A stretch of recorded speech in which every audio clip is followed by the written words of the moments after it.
Cultura Geral. Apoio Caixa de Assistência OAB Nova Lima. Caminho seguro para os advogados de Minas Gerais.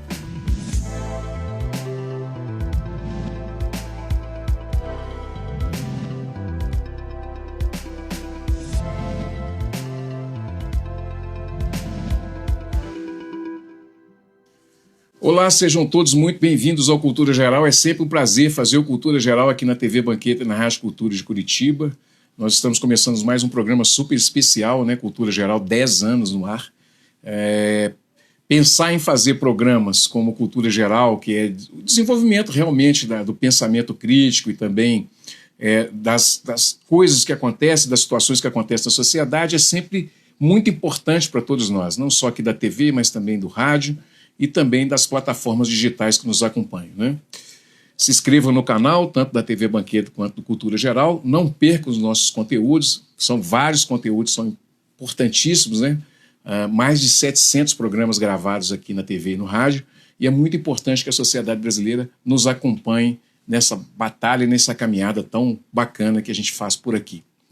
Bom, hoje a gente vai tratar de um assunto super importante, né? Que é o contexto de uma sociedade que vive do desempenho, né, que precisa performar sempre bem, esse controle que as pessoas têm da sua própria subjetividade, né, dentro de uma filosofia de domínio que é chamada de sociedade do cansaço, sociedade do desempenho, como queiram, né, mas também voltado também para o campo feminino, né, que é essa luta diária, para além das questões do feminino, que já são coisas, são situações que precisam ser vencidas diariamente. A gente tem também esse desenvolvimento, né, de ideias em que a mulher, para além de tudo, vive uma vamos dizer, né, já falamos aqui outras vezes também, uma ditadura de todas as outras coisas. Por exemplo, do desempenho, de ser feliz, de estar sempre bonita, dessa autocomparação. Então, já não basta todas as lutas que as mulheres já têm. Ainda tem essa outra ainda que é preciso performar, e performar sempre muito bem, principalmente nas redes sociais. E a gente está recebendo hoje aqui a psicóloga Juliana para a gente tratar desse assunto que é tão importante, né? A gente tem encontrado, né, Juliana, assim, nas redes sociais um campo muito grande de pessoas que participam aqui do programa também e que nos ajuda a pensar nisso, né? O mundo masculino ainda está distante, ainda muito distante ainda de entender todas essas dinâmicas que as mulheres vivem, e agora mais distante um pouco ainda, porque a gente ainda tem que entender qual é a dinâmica desses padrões que são colocados sociais e que as mulheres têm que dar conta disso também, né? Seja muito bem-vinda, desculpa pela introdução longa, né? Muito obrigada pelo convite, é um prazer estar aqui. Espero que a gente tenha um bom papo, né? Porque eu acho que a gente pode começar por aí, né? A gente vive num mundo masculino, que as mulheres estão acessando esses espaços de poder, espaços de direitos, mas ainda a gente tem inúmeras barreiras simbólicas, né, psíquicas para atravessar. Então, toda essa lógica do cansaço, do desempenho, da produtividade, a gente precisa fazer um recorte de gênero. Porque por mais que a gente diga que o lugar da mulher é onde ela quiser, por mais que a gente tenha muitos avanços no campo do direito, no campo do acesso, algumas políticas públicas, a gente tem também a subjetividade feminina, né, que é marcada, que é inclusive a minha linha de pesquisa, que é marcada por todos esses anos, né, de invisibilização, de silenciamento. Então não basta dizer, vai lá, né, mulher, faz o que você quiser, sendo que tem vários outros papéis que são colocados como femininos que também estão nas costas das mulheres, né? Eu tinha até errei o nome, uma outra oportunidade aqui que eu sempre confundo, mas eu estava vendo algumas coisas do Cottardo Caligari e ele fala, por exemplo, desse mito de 3.000 anos de ódio às mulheres, né? Então nós temos uma construção, né, de um mundo que sai de matriarcal e vira patriarcal. Então nós temos uma construção de 3.000 anos, a mulher com aquela com quem o diabo conversa, e ela ela é odiada dentro da sua, até dentro de um conceito epistemológico, né? Você já nasce com esse contexto encaixado na sua psique. Como é que a gente pensa isso? Porque não é uma luta de 50, 100 anos que a gente vai travar essa luta para ver se com o passar dos séculos a gente consiga começar a mexer nessas dores, né? E eu lembro que o Cottardo fala o seguinte: se a primeira, a segunda ou terceira onda do feminismo, que seja, estou repetindo literalmente o que ele disse, se desse conta disso, pelo menos de mexer nessa ferida, já seria um grande caminho para a gente poder começar a discutir nesse pensamento que é esse mito de 3.000 anos de ódio às mulheres. Como é que a gente pode pensar isso?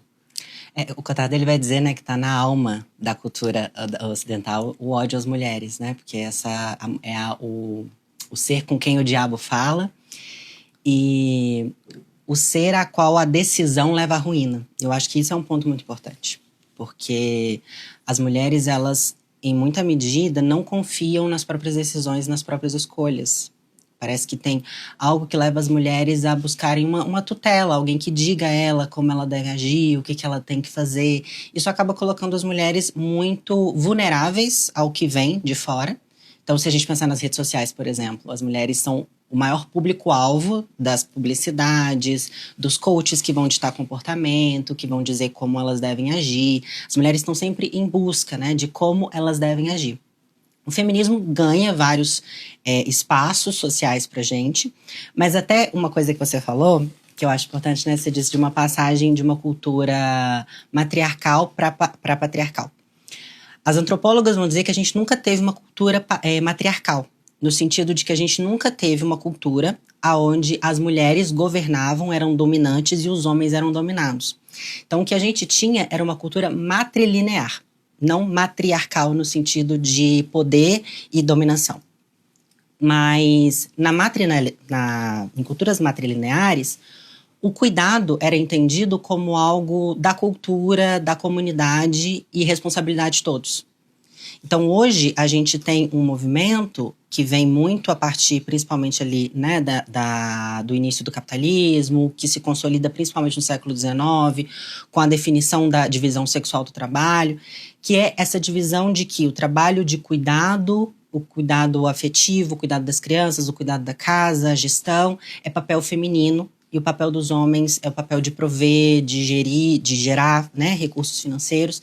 Então, quando se afasta dessa matrilinearidade, primeiro que as relações vão sendo mediadas pelo poder, né? Então a gente vai ter a instauração do patriarcado capitalista, que vai trazendo essa ideia de acúmulo. Então a gente vai se afastando dessa coletividade. Então a gente tem também um apagamento em todo esse momento, que eu acho que é importante a gente marcar o tempo que isso se dá, né? Porque quando a gente pensa, por exemplo, a caça às bruxas, foram 5 séculos. E a gente costuma dizer da caça às bruxas como um momento de delírio religioso, assim. A igreja queimava as mulheres porque era um delírio um delírio religioso de que queria... Não foi simplesmente isso. Foi um grande apagamento social, político e econômico de todo o saber feminino, do uso do conhecimento feminino, da medicina feminina, né? O que era chamado de bruxas eram mulheres que estudavam, que falavam, que tinham conhecimento de ervas, que tinham conhecimento do próprio corpo, da intuição feminina. Então a gente vem de 5 séculos de apagamento desse saber e de uma construção de um pensamento patriarcal. Então, de um pensamento de que nós estamos subjugadas, de que é a mulher que fala com o demônio, que todos os males vêm da mulher. Então, bem, se os males vêm da mulher, eu não posso escutar a minha própria voz, né? Porque a minha própria voz pode me induzir ao errado. Então, eu vou ficar nessa posição tutelada pelo outro, perguntando ao outro o que ele espera de mim, o que ele quer de mim, que é muito o que a psicanálise vai desenhar como discurso da histérica, né? Que institui um grande outro ali, esse que supostamente é mais forte, mais poderoso do que eu e que tem um saber que eu não tenho.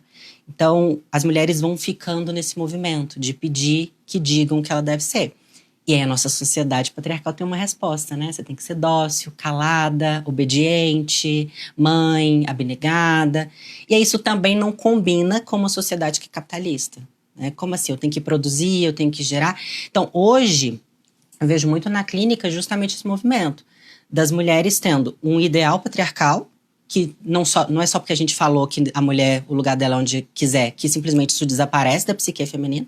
Então tem o ideal patriarcal ainda, as mulheres se cobram serem femininas, serem mães, serem esposa, serem todo esse estereótipo do feminino. Temos o ideal do feminismo, né? Você tem que ser empoderada, independente, fazer seu dinheiro. E temos o ideal da produtividade, né? Você tem que estar sempre lucrando, você tem que estar sempre tirando o melhor de tudo. Daí a gente vai extrair esse sofrimento violentíssimo que traz uma tortura quase que diária, né? Porque nesse contexto, todos esses sentidos, esses 3 pilares que você coloca, eles se relacionam durante o dia, né? Se a gente imaginar que a gente tem em torno de 60, 70 mil pensamentos por dia, a gente vai entender que isso se transiciona dentro da psique. Esse sofrimento que as pessoas trazem com elas e não saber lidar com as suas próprias frustrações proporciona uma certa tortura psicológica nesse caso para as mulheres, assim, no sentido de dela não dar conta disso tudo ao mesmo tempo. Tem uma pesquisa de uma pesquisadora americana, Carol Gilliam, se eu não me engano, sobre o nome dela. E ela vai fazer uma pesquisa muito interessante sobre a construção da moral e da ética. E aí ela vai dizer que a moral masculina, ela é construída por eu mereço que o mundo me dê o resultado daquilo que eu faço. Então, o mundo tem que estar a serviço dele. Já a ética feminina, a moral, principalmente eu gosto de diferenciar moral de ética, e eu acho que combina mais com moral, a moral feminina, ela está baseada em estar a serviço do mundo. Então, a Carol, ela vai dizer que as mulheres não sentem eticamente, moralmente correto se preocuparem consigo mesmas e deixarem de fazer as coisas para os outros.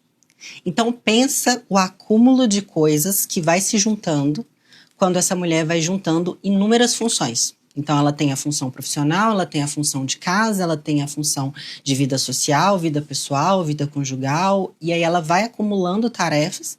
E a gente teve um movimento muito grande das mulheres alçarem novos espaços, mas a gente não teve um pensamento do masculino, por exemplo, repensar atividades domésticas, o cuidado, essa divisão sexual do trabalho mesmo. As mulheres foram para o campo de trabalho remunerado, mas pouquíssimos homens foram para o trabalho de cuidado.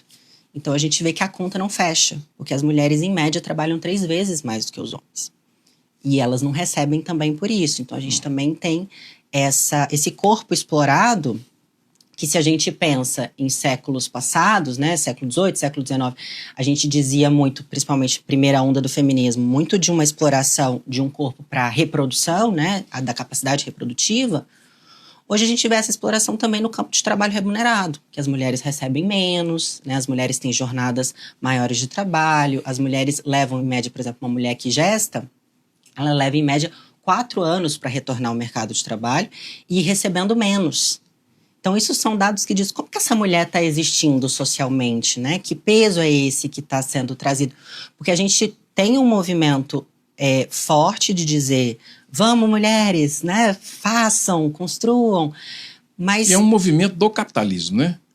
Eu acho que o capitalismo, ele captura. E sim, ele é um sequestro isso. Das pautas, né? Ele sequestra as pautas, né? Eu cortei vocês. Não, imagina. E é isso, é importante, porque eu acho que a gente precisa pensar o quanto que é complexo isso. Que não basta a gente dizer, então vamos todo mundo para o psicólogo, para todo mundo criar autoestima, né? Vamos, mulheres, criar autoestima que vocês vão conseguir. Não basta. Vamos criar políticas públicas. Então a gente precisa de políticas públicas, a gente precisa de creches, a gente precisa de que a sociedade ajude as mulheres a conseguirem equilibrar os pratinhos. É preciso também.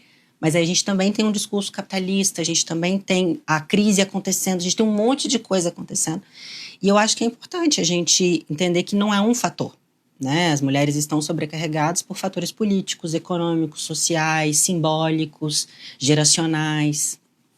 Você tocou numa palavra que é o simbolismo, que me faz buscar Pierre Bourdieu quando ele fala tanto da violência simbólica como também da dominação masculina, né? Eu tive pouco tempo, tem pouco tempo que eu li o livro A Dominação Masculina, por estar nessas discussões, nesse processo, né, que é uma desconstrução de uma mentalidade em que a gente precisa trabalhar esse campo real da dominação masculina, entendendo como que essa dinâmica se dá até dentro da gente, porque a gente reproduz isso o tempo todo, né? E eu percebo muito, por exemplo, quando se fala das estruturas que formam as outras estruturas estruturantes. Então, Bourdieu traz esse pensamento das estruturas estruturantes que formam as outras estruturas, né, ou seja, aquilo que vai, aí falando para o público, que é a estrutura que cria as estruturas que dominam a nossa existência. Então, pensar tudo isso também, você vai ler o livro, por exemplo, A Dominação Masculina, sem conhecer também o que sociologicamente Bourdieu quis dizer com as estruturas dominantes do mundo, vai fazer quase que uma confusão na cabeça da pessoa, principalmente das pessoas que estão lendo que os livros são muito técnicos, mas de certa forma ele traz um alento, né, que é assim, é preciso pensar, nós homens precisamos pensar como nós criamos e estamos alimentando essa estrutura. Essa volta toda para te perguntar o seguinte, como que a masculinidade, né, e aí a masculinidade de uma forma geral, né, ela pode contribuir consigo mesmo, né, não com as mulheres, mas contribuir consigo para essa desconstrução. Porque também falar que está tentando se desconstruir, eu estou fazendo uma desconstrução. Primeiro que é difícil demais, né? E segundo que é uma desconstrução que vai durar séculos, não vai ser uma coisa de 30, 40, 50, 100 anos, né? Como é que a gente pode pensar nesse sentido, já que a gente tem dado passos, nós demos alguns passos para frente, mas andamos bastante para trás. Sim. Também. Eu penso que, por um lado, os homens eles vão ter que abrir mão de privilégios, e aí é um pouco complicado, porque narcisicamente, né, recuar dessa posição de privilégio. E uma coisa que eu acho que é importante dizer, né, para quem está em casa também, assim, que às vezes quando a gente fala da dominação masculina, as pessoas tendem a individualizar. E a pensar, mas eu não estou dominando ninguém. E quando a gente diz da dominação masculina, é uma dominação estruturada, estruturante mesmo, né? É uma dominação discursiva, de pensamento, de posições sociais, da forma como a gente julga, da forma como a gente pensa. Então, não é sobre aquele indivíduo, né? A gente não está dizendo do masculino como aquele homem. O homem é ruim, mas é toda essa construção, né? Discursiva, ideológica, social. E eu penso que, além dessa dinâmica dos homens abrirem mão dos prejuízos, eu vou para uma linha muito de trazer uma consciência para os homens de que eles também perdem muito, né? Se a gente pensar, por exemplo, no cuidado, o quanto que o patriarcado toma dos homens, principalmente se a gente pensar homens de gerações anteriores, a experiência da paternidade. Deles não construírem relacionamento com os próprios filhos, assim. Não, isso é responsabilidade da mulher. E aí depois, na vida adulta, querem ter um contato com o filho. E a gente vê uma dificuldade, assim, desses homens construírem vínculos. Então, eu acho que é importante que os homens também se deem conta do quanto que essa divisão do que é feminino, do que é masculino, também os violenta. Porque a gente vai vendo homens buscando símbolos fálicos, né, de dinheiro, de trabalho, de uma exaustão também, para sustentar uma posição de masculino que muitas vezes faz com que ele tenha que matar dentro de si a sua própria subjetividade. E aí vai tomando, né, essas performances vão congelando muito a gente, fixando a gente em posições que impede que a gente viva relações como seres humanos, com as nossas ambiguidades, com as nossas subjetividades. Você acha que essa questão do desejo, bem trabalhada pelo capital, obviamente, ao longo da história, e agora o sujeito virou empreendedor de si mesmo, isso é tudo pensado, tudo construído, né? Nesse momento da digitalização da vida que a gente está vivendo, a gente vai conseguir identificar isso e retornar nesse campo, nesse ponto? É uma pergunta difícil, que dá uma tese de doutorado, mas... Dá. Mas eu acho que é pensar tudo isso junto. Acho que a proposta nossa é pensar juntos o que a gente... Porque, por exemplo, não adianta a gente ficar falando assim, que você fala, né? Que a mulher vai lá, que você vai conseguir, que nós vamos te dar força, que tal. Não é isso, não é essa a intenção. Nunca foi a intenção do programa, nunca foi a intenção minha. Mas assim, como que a gente pode construir isso juntos, né? Como é que eu tenho que desconstruir isso? E esse programa serve muito para isso, para gente. Vamos pensar juntos, vamos tentar desconstruir juntos. Hein? Sim.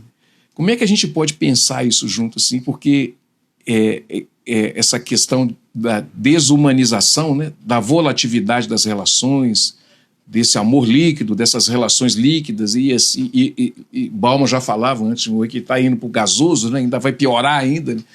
Como é que a gente pensa isso, Juliana? Eu tenho uma fala que é muito recorrente de dizer que a gente tem que pensar com a própria cabeça. E eu acho que a intuição, voltando lá na Caça às Bruxas, né? E aí depois, principalmente depois no pensamento cartesiano, né? A gente toma a intuição como se ela fosse algo muito místico e como se a racionalização fosse superior à minha intuição. Então eu não escuto o que o meu corpo fala, eu não escuto o que o meu incômodo fala, eu começo a buscar uma racionalização para tudo aquilo que eu sinto, para tudo aquilo que eu vivo. E eu acho que isso nos afasta muito de escutar os nossos próprios incômodos. Um exemplo para isso se tornar algo mais palpável, assim, né? Entendível. Por exemplo, um casal heterossexual está num relacionamento e algo incomoda. Ao invés dele se perguntar assim, o que será que está me incomodando? Ele vai lá para as redes sociais e aí um coach de relacionamento diz, é porque a sua mulher está muito masculina. Ela está querendo mandar demais e é por isso, a energia não está equilibrada. E às vezes não se trata disso, às vezes se trata de uma questão individual da história desse sujeito, que vai aparecer na relação, ou às vezes se trata de uma comunicação que precisa ser feita ali na relação, porque esses papéis, né, de feminino, de masculino, dentro da sociedade, dentro das relações, eles pautam muito numa dinâmica como se pudesse haver um encontro pleno, e como se cada um exercendo o seu papel certinho, vai dar tudo certo. Daria perfeito, né? Se a mulher faz o seu papelzinho, o homem faz o seu papelzinho, combina todo mundo. E não considera a nossa condição dividida, como vai dizer a psicanálise, que é a condição do desejo, a condição da dúvida, da ambiguidade, da hipocrisia, da diferença.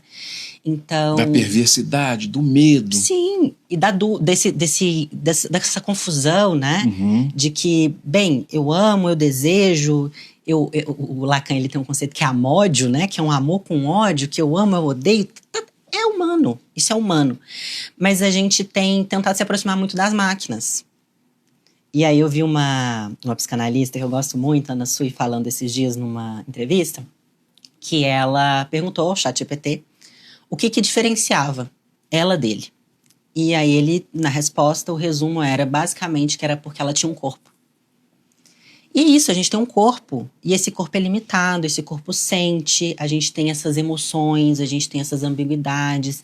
Então eu acho que um caminho é a gente se humanizar mais, porque nessas buscas por manuais perfeitos de como viver a vida, a gente vai se aprisionando a dinâmicas de certo e errado, não dando espaço para dúvida, para diferença, vivendo nessas polaridades em diversos setores, né?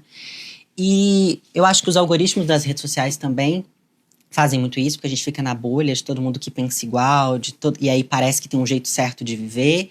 E aí tudo aquilo que é meu, que escapa desse supostamente certo, eu tomo como errado, como algo que deve ser controlado, como algo que deve ser disciplinado.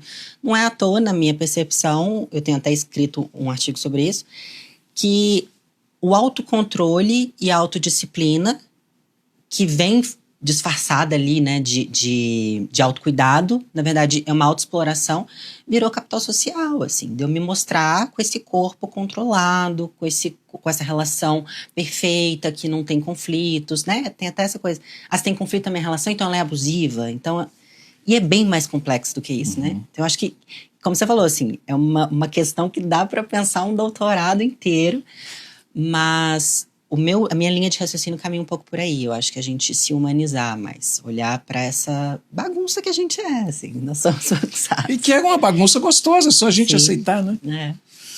Bom, gente, deixa eu fazer o primeiro intervalo. Vou fazer o primeiro intervalo aqui na TV Banqueta e na Rádio Cultura de Curitiba. a gente está conversando sobre essas dominação masculinas, vamos dizer assim, para fazer uma homenagem também ao grande e saudoso Pierre Bourdieu. Um minutinho só, nós estaremos de volta aqui na TV Banqueta e na Rádio Cultura de Curitiba.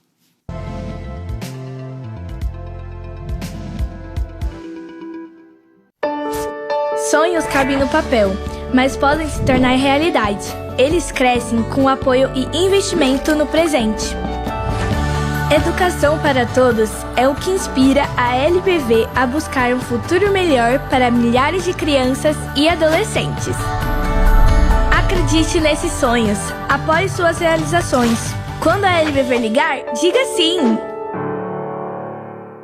Dengue, zika, chikungunya e febre amarela urbana são doenças transmitidas por um mosquitinho, o Aedes aegypti. Contra ele, a prevenção é a melhor solução. Vamos eliminar os focos de água parada nos vasos de plantas, nos pneus, nos recipientes abertos. E um repelente é sempre bom.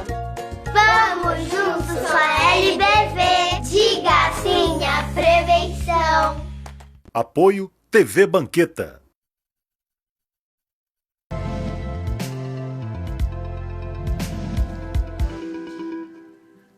Bom, de volta com Cultura Geral aqui na TV Banqueta, quase que o Bel aqui me pega de surpresa, né? Mas voltando com Cultura Geral aqui na TV Banqueta, na Rádio Cultura de Curitiba, a gente está falando um pouco de subjetividade masculina, feminina, o controle da masculinidade sobre a sociedade ao longo dos milênios, né? Ao longo dos séculos, né? E essa ideia de discutir todo esse campo da subjetividade para que consigamos trabalhar, né, em todos nós a nossa própria subjetividade e, como disse a doutora Juliana aqui, antes de ir para o intervalo, aprendermos a lidar com as nossas próprias bagunças interiores, né?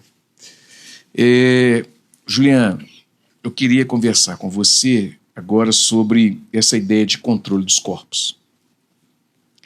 E a gente vai trazer essa ideia de controle dos corpos pensando lá atrás, assim, nos estudos, por exemplo, de panótica ou os estudos de vigília mesmo dos corpos, quando os estados vão falar. O Estado vai falar a hora que você tem que acordar, o que você tem que fazer, como que você tem que estudar, tipo de alimentação que você vai ter, qual o tipo de relação que você vai ter entre homem e mulher, e etc., ou família, etc. Então o seu corpo ele é controlado o tempo todo, né? E hoje nós temos um problema maior, não só o corpo, mas as mentes também, por causa das big techs também, né? Nós falamos agora há pouco das redes sociais. Sim. Então nós temos um controle maciço do que a gente pensa e controle maciço dos nossos corpos, né? Como que a gente pensa isso também? Como é que a gente traz isso para esse campo do que a gente está discutindo? Porque, volto a falar, a mulher também ainda é objetificada e ainda em alguns momentos, ou boa parte do tempo, é visto como coisa ainda, né? Então como é que a gente pensa tudo isso? E porque é tanta coisa para a gente falar e tanta coisa para a gente falar, a gente precisa desconstruir e a gente vai pegando parte por parte aqui, vai dar mestrado, doutorado e tal, e a gente vai embora, né? Como é que a gente pensa tudo isso para a gente tentar fazer uma ideia do que é esse controle de corpos e como que o feminino está dentro desse controle? Sim. Eu acho que a gente começar pelas big techs é um bom ponto, né? Que os sociólogos têm construído uma ideia de que a gente está vivendo um tecnofeudalismo.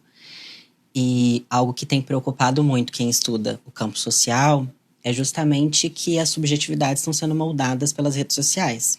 Então, a gente tem as big techs definindo como vão ser essas subjetividades. Isso inclui desejos, prazeres, posições sociais, posições no mundo, como o sujeito se entende enquanto pessoa, enquanto sujeito.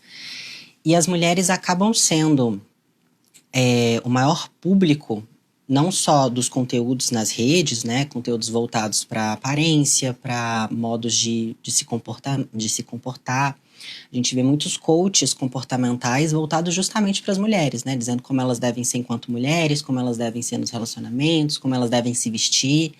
É comum que eu falo, né? Para a mulher tem, por exemplo, dizendo, olha, se você é profissional, você tem que se vestir assim, você tem que se portar assim. A gente não vê esse mesmo conteúdo voltado para o público masculino, por exemplo. E aí eu penso que as mulheres, as meninas, que é algo até que eu falo no meu livro, que eu vou construindo como a autoestima feminina é moldada na nossa sociedade, e eu coloco que as meninas são construídas numa carência de subsídios psíquicos, no sentido de que o Winnicott, ele vai dizer que nós nascemos com uma capacidade criativa, que é uma capacidade de criar e de inventar. E que a base da nossa autoestima vai estar nisso, no quanto eu confio que eu posso criar no mundo. O que acontece é que criatividade e espontaneidade não é algo que combina com o feminino, porque o feminino, ele parte de uma ideia de obediência. Então, como eu posso ser espontânea se eu preciso obedecer? Então, as meninas são treinadas para prestarem atenção no que o outro deseja delas, ao invés de escutarem o que elas desejam.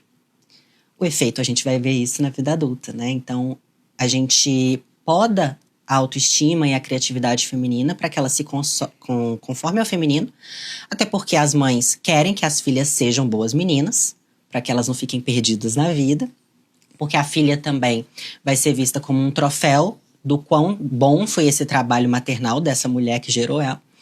Então a gente vai vendo esse efeito cascata, né? E aí essa mulher, que é o que eu coloco no meu livro, diante desse desamparo psíquico, de subsídios internos para tomar as próprias decisões, e a gente pode até voltar lá em Eva, né? Não confiar de que as minhas decisões serão boas decisões, ela vai ficar muito mais vulnerável ao que vem de fora. Então a gente vai ver as mulheres com uma autoestima, que é o que a doutora Valesca Zanello chama de autoestima terceirizada. Que a mulher, ela precisa do olhar do outro para se enxergar. E aí a gente entra na objetificação, né? Desde daquela que se faz de santo para casar, aquela que se expõe sexualmente para ser desejada. Então é um lugar da mulher se ver para além de coisa mesmo, né? Se ver como um sujeito não só de direitos, mas um sujeito de desejo também. Isso está internalizado? A gente, na clínica aparece isso muito internalizado, assim. Internalizado e reflexo de sofrimento? Completamente. E você me fez pensar em algo curioso, que, em geral, as mulheres que chegam até o meu consultório são mulheres que já têm letramento de gênero, que já estão politizadas, são mulheres que têm um acesso a esse conteúdo já, esse conteúdo do feminismo, esse conteúdo, né, de repensar essas posições. Mas é muito curioso como não basta saber com a cabeça, no sentido de não basta racionalizar e ter acesso a esse discurso enquanto ideologia ou enquanto algo teórico. Porque por mais que essas mulheres tenham um discurso racional, de que eu sei que eu não preciso de um relacionamento para ser feliz, eu sei que eu não preciso da aprovação do outro, eu sei que eu posso falar numa reunião, eu sei que eu posso colocar a minha opinião. Ainda assim, há marcas subjetivas que estão ali nessa construção, nessa estrutura de como ela se entende enquanto pessoa. Então a gente vê síndrome da impostora, a gente vê essa sensação de que eu vou ser descoberta a qualquer momento, esse lugar não é para mim. Impressionante, né? E onde, obviamente, que o ódio está recalcado aí, ele aparece em alguns momentos.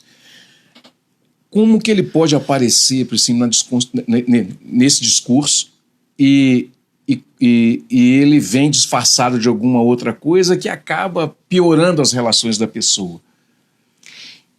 A gente estava falando um pouco de disciplina, né? Eu acho que o autocuidado, por exemplo, tem muita ideia de amor próprio que tá numa ideia de pura pulsão de morte, assim, de auto-ódio, numa dinâmica de voltar a um inorgânico, no sentido de que é chama-se de autocuidado, de amor próprio, mas é um tirano interior que diz que tem que fazer tudo certo, que tem que fazer tudo muito perfeito. Tem uma palavra que aparece demais na clínica: impecável.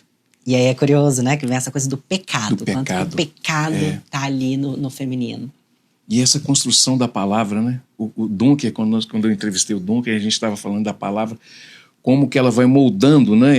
Essa ideia de construção e de solidificação, né? Então, assim, o impecável é essa coisa, assim, aí você volta 3.000 anos atrás e tal, e é sempre essa coisa, assim, da remissão, do pecado, do perdão, da reconstrução, é uma loucura, né? E você falou uma coisa, assim, de pulsão de morte. A gente está vivendo um momento muito forte de pulsão, assim, tanto de vida quanto de morte, mais de morte, porque as pessoas têm essa coisa, assim, você falou nessa coisa, assim, de eu vou ser descoberta a qualquer momento, tá?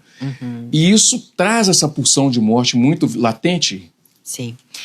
Até para trazer um contexto, né, da pulsão de morte, para quem não tem muito acesso ao que Lacan vai propor a partir dessa ideia de Freud, mas a pulsão de morte, ela está muito ligada ao que a gente está vivendo hoje no capitalismo tardio, porque é uma ideia de inorgânico, assim, de não ter mais nenhum sofrimento, de não ter mais nada que gere tensão psíquica.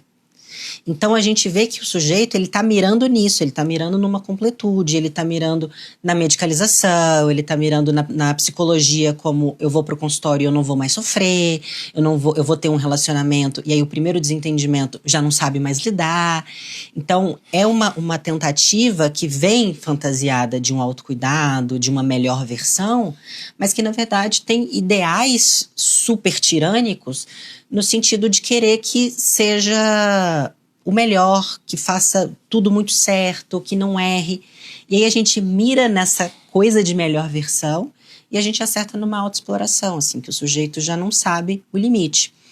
E aí tem uma ideia de Freud, que ele vai dizer que o superego, que é essa instância psíquica das leis, das regras, do campo social que é introjetado dentro de nós, que o superego funciona muito bem com a pulsão de morte.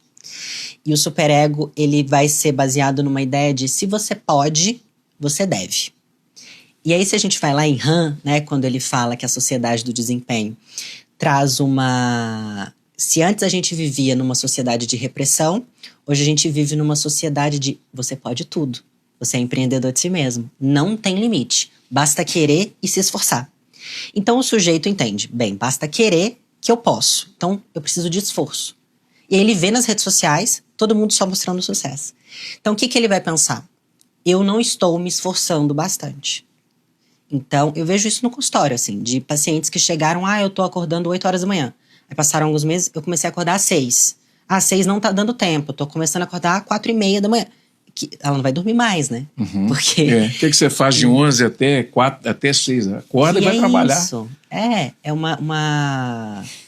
E a gente não tem limite mais, porque o telefone tá na mão, né? E o nosso trabalho muitas vezes está envolvido no telefone. Então, vai entrando muito nessa dinâmica de se autoexplorar mesmo. Numa performance de disciplina, mas que na verdade são corpos dóceis, né? São corpos explorados ali. E a gente vai confundir muito os efeitos das dinâmicas de poder com desejo. O Dunker, que é um psicanalista, ele tem uma fala assim, que a gente precisa ter muito cuidado com planos, metas, disciplina, que podem ser jeitos perfeitos para a gente fugir daquilo que a gente verdadeiramente deseja.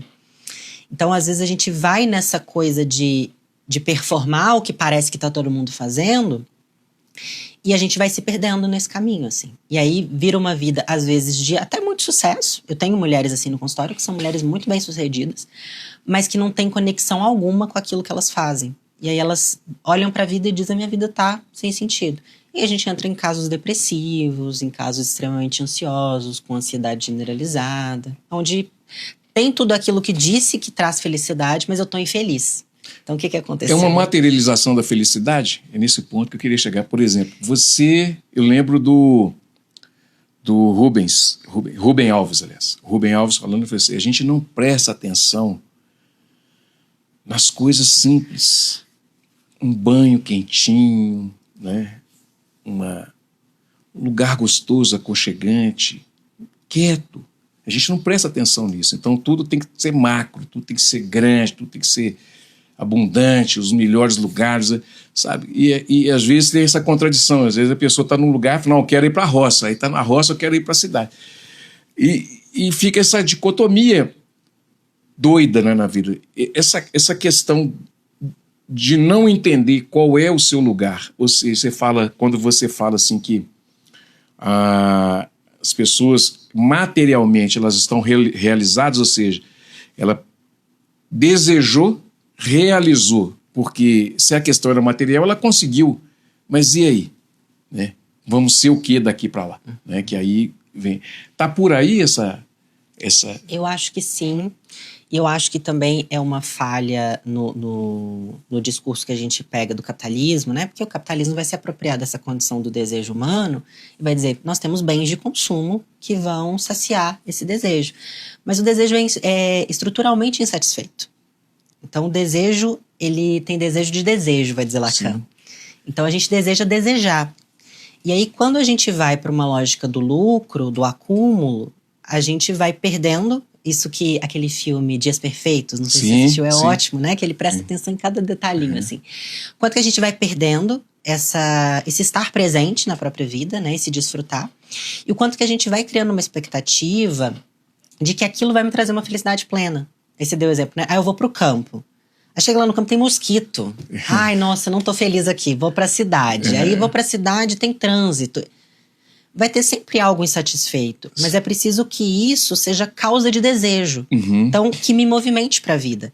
Agora, se a gente vê na castração, na limitação da vida, uma pura barra da nossa satisfação plena, a gente vai ficar muito insatisfeito, mas não insatisfeito num lugar de fome, mas insatisfeito num lugar de uma frustração de dizer a vida não tem mais sentido, porque nada é completo e não vai ser mesmo, ainda bem, né? Que ainda bem que não seria. é, né? E essa ideia de... e aí é bem coach mesmo. Que você não deu certo porque... E aí é a questão do empreendedor de si mesmo. Você não deu certo porque você não se esforçou bastante. E aí as pessoas não estão sabendo lidar com essa questão, tipo assim, não tem problema você não ter dado certo, porque as coisas não darem certo. 90%, 80% da nossa vida as coisas vão dar errado, né? E as pessoas... não que a gente soube em algum momento lidar com as nossas perdas ou com as nossas frustrações, mas piorou demais, né? Essa condição da pessoa lidar com o seu próprio sofrimento, né? Nessa ideia de tecnofeudalismo, nessa ideia do empreendedor de si mesmo, nessa ideia de ser feliz o tempo todo, de medicalização e tal, lidar com o sofrimento, que é uma questão humana, o ser humano nasce para sofrer, né? A partir do momento que ele sai daquele lugar quentinho, gostoso e tal, e pula para fora, é sofrimento, claro, né? E aprender a lidar com isso é um desafio. Como que isso aparece para você na clínica? Aparece com a espera das promessas mágicas, né? Então, eu acho que o avanço dos coaches não é à toa, por mais que agora tenha ficado um pouquinho queimado, né? Mas graças a Deus. Um boom dos coaches que é justamente nessa promessa, né? De simplificar toda a complexidade humana. Não, é você ser empreendedor de si mesmo, é você se tratar como uma empresa. Nós não somos como uma empresa, não tem como fazer uma gestão de si mesmo, né? E a gente para de viver e a gente entra em tempos obsessivos onde a gente passa a administrar. A gente tem visto isso na realidade hoje, né? Pessoas que não vivem, que administram. Pessoas que não duvidam, calculam. Então, assim, quando surge uma dúvida que causa angústia, ao invés da gente pensar a partir de si mesmo, da gente usar aquilo como mola, não querendo dizer que de todo limão a gente tem que fazer limonada, mas esse pensar, você estava falando aí, eu fiquei pensando, né? Tem tanta gente que sofre por não ter conquistado coisas que quando elas vão para análise, elas nem desejaram. E elas estão ali sofrendo porque elas não conquistaram aquilo. Quando elas vão se dar conta, aquilo nunca foi um desejo delas. Então, quanto que a gente precisa se perguntar até, o que é sucesso para mim? Eu quero ter sucesso em quê? Como, né? Como que eu vou me sentir bem-sucedida? Lembrando que ainda assim será um bem-sucedida castrado, limitado, né? Não todo. É uma dificuldade, né? Qual é o maior desafio que você vê assim, dentro dessa construção? Não só no seu atendimento, na sua clínica, nos seus estudos, mas também, assim, aí pegando Juliana feminino e tal, qual que é o grande desafio, assim? Pensar tudo isso sendo mulher também e trabalhar tudo isso sendo feminino. Eu acho que a mulher, ela precisa entender que tudo isso está atravessado nela, porque também eu acho que chega um ponto da mulher tendo contato com toda essa realidade do lugar do feminino na sociedade, que ela se indigna muito e que ela começa a dizer, eu vou ser completamente diferente, eu vou fazer minha vida completamente diferente. Eu acho que a gente reconhecer que temos esse medo marcado na nossa carne. Esse atravessamento vai estar marcado porque a minha mãe, que me criou, ela foi criada por uma mulher, que foi criada por uma outra mulher. Tem uma história geracional que vai marcando essas mulheres. Uma história de silenciamento, uma história de não poder decidir por si mesma. Eu falo, até a década de 80, as mulheres, para abrir uma conta no banco, elas precisavam da assinatura do marido.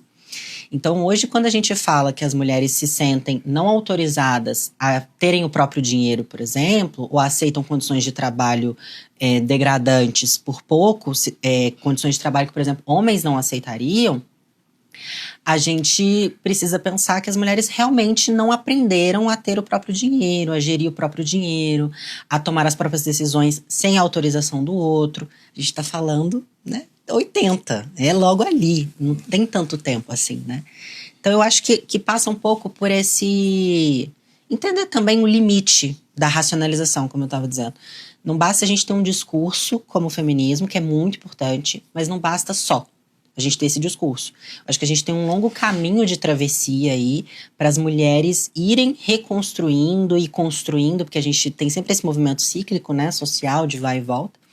A gente teve uma péssima notícia aí, não sei se você viu, que a gente tem hoje a maior população machista entre os meninos de 16 anos, que a gente já teve em todos os tempos. Eu não tive essa informação ainda hoje, mas assim, eu já tenho entendido isso já há um tempo, né? Que é a primeira vez que a gente tem uma geração construída que retrocedeu, né?